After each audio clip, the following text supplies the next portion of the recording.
So Jack Della Maddalena and Belal Muhammad fought for the welterweight title over the weekend, and in an absolute war, Jack Della Maddalena came out on top and took home welterweight gold uh, via unanimous decision, one by 49-46, two by 48-47. I'm one of the people that think it was 49-46, rounds 1, 2, and 3, and 5 for JDM, round 4 for Belal. But there are some people on Twitter that think Belal won. Those people, you know who you are, do not deserve to enjoy our lovely sport of MMA or even commentate on it. But regardless, it was a great fight with some really, really technical and really interesting exchanges. So let's talk about sort of how the fight unfolded and how JDM beat down Belal Muhammad. So, Jack's footwork and his head movement were on point in this fight.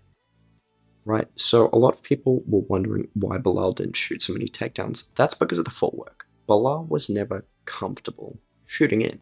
Belal doesn't just shoot from the out in the open. He's not like a Khabib where he can just go 100% in on the takedown. He needs to settle, he needs to pressure you, he needs to get you thinking, get the hands up and then shoot under.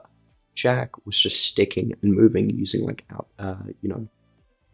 left straights, dip off the sides, right straights, dip off the sides, constantly being on his feet over and over, not letting Belal take center of the cage. And also when Belal did start to pressure, he'd ping him and move off. And that made Jack just really hard to pin down and set up a shot on. And he was also very good at just popping the jab out there and then dipping down and changing levels, or just pumping a jab to the body. The jab to the body is really good against wrestlers because you end up matching their level, right? If you want to defend a takedown, kind of get under them, right? It helps him get underhooks, and it just helps disrupts Belal's rhythm. So Belal, again, he was saying, he's slippery. He said that to his corner. That basically means he couldn't find out where to settle on Jack and shoot on him.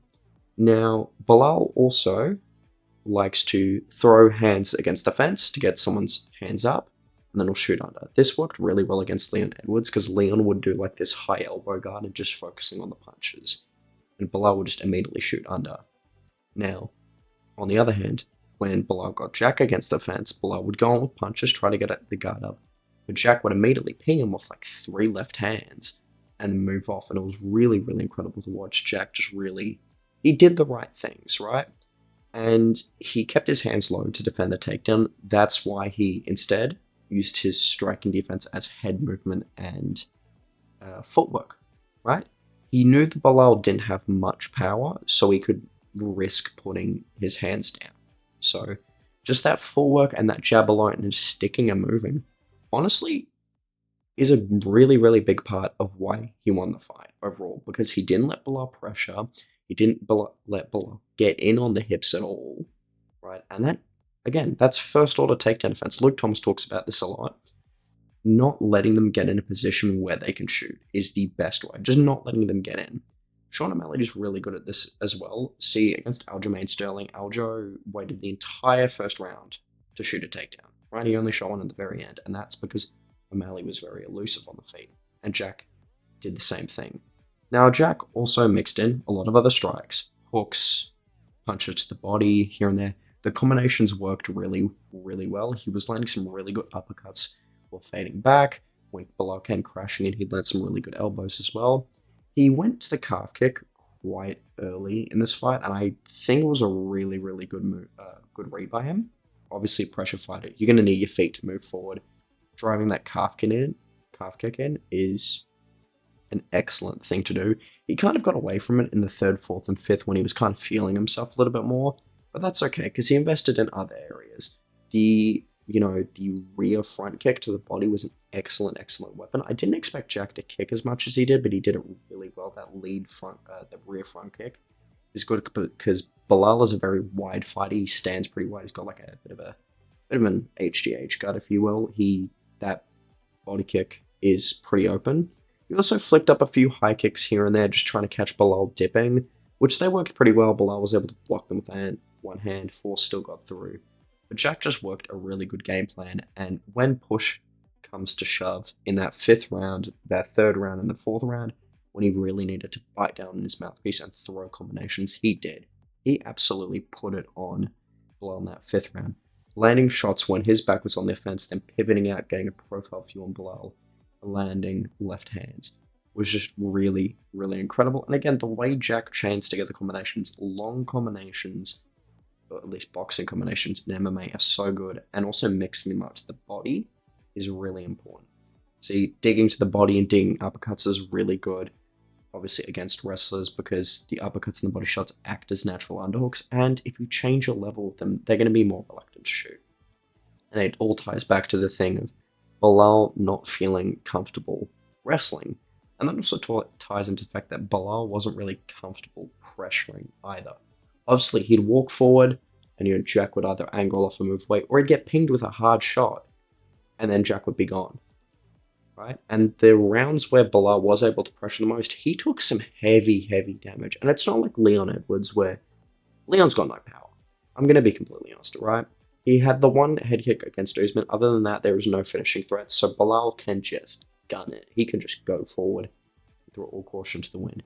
Against Jack, he couldn't, because he'd go forward. He'd get pinged with like 3 left hands, and then Jack would be gone. And there's essentially nothing to show for it. And then when he would just throw caution to the wind again, they'd get in long form exchanges.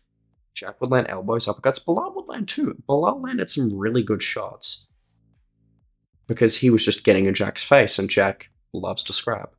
But again, Belal took so much damage trying to inflict his game plan, and I predicted that this would kind of happen. Not in an I told you so. Jack definitely surprised me in the level of his striking skill. I didn't expect him to stick and move as much as he did, and I think that was an excellent, excellent game plan by him. I think styles make fights, and Jack had a good style for it, and he evolved it, and it was really, really impressive.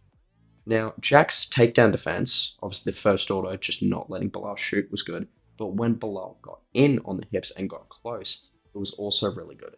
Jack was really good at just going back, digging in, underhooks, overhooks, getting back 50-50 and turning Belal. He was really, really good at isolating one hand. Leon Edwards actually does this a lot, funny enough. He's really good at isolating one hand and then using that to drive in an underhook and then, again, pivot and turn. And also just his scrambles on the ground. In the 5th round, your eyes nearly swollen shut. You've gone through an absolute scrap. JDM starts going for takedowns in the 5th just to prove a point. Like, Jack was feeling himself in that fight, and Belal reversed some positions, got some takedowns of his own in that 5th round. And JDM still battered, bloodied, all of that. Still got up, still scrambled to his feet, and damn near finished Belal in that 5th round. And it was insanely impressive. And Belal just really couldn't impose his game plan.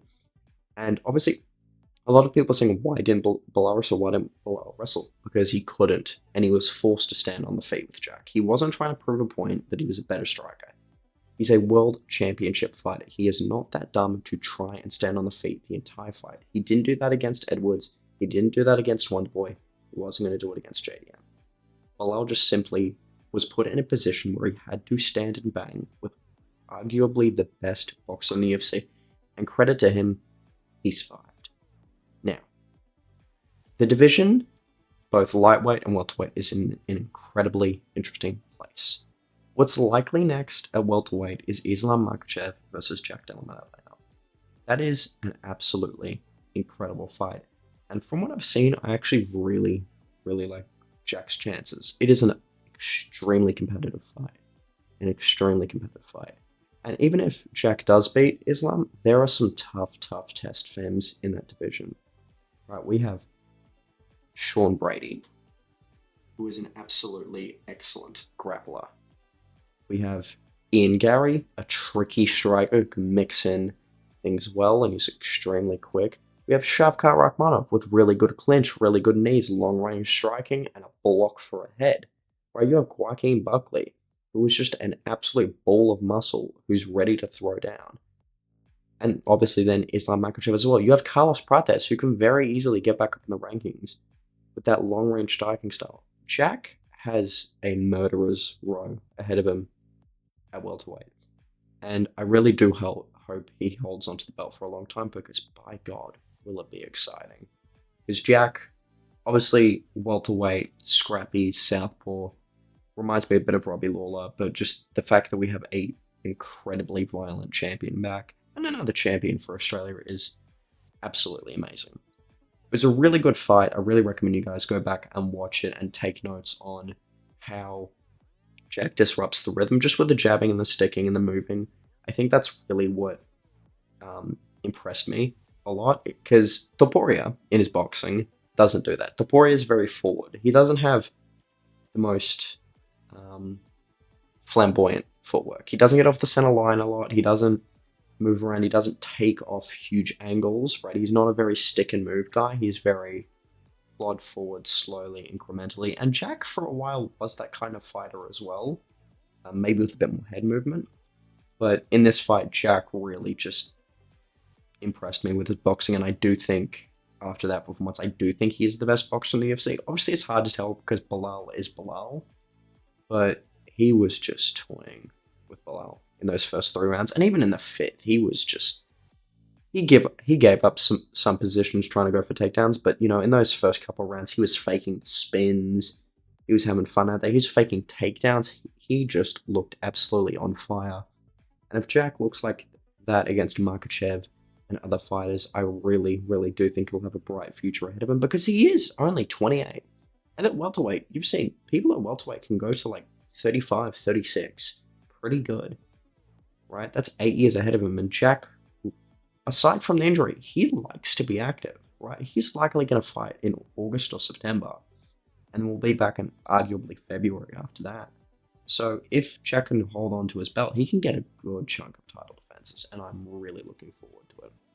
So anyway, guys, that was the discussion and the breakdown. Leave your thoughts on the fight down below. Tell me what you think on the Islam Makhachev versus Jack Della Maddalena matchup. The future of Belal Muhammad is also pretty interesting. He could fight a Kamaru Usman if he beats Buckley. He could fight an Ian Gary. But there's a lot of moving parts after this fight, and I think that's a real blessing in disguise. So yeah, anyway, guys, you know the drill. Like, comment, subscribe, and see you later.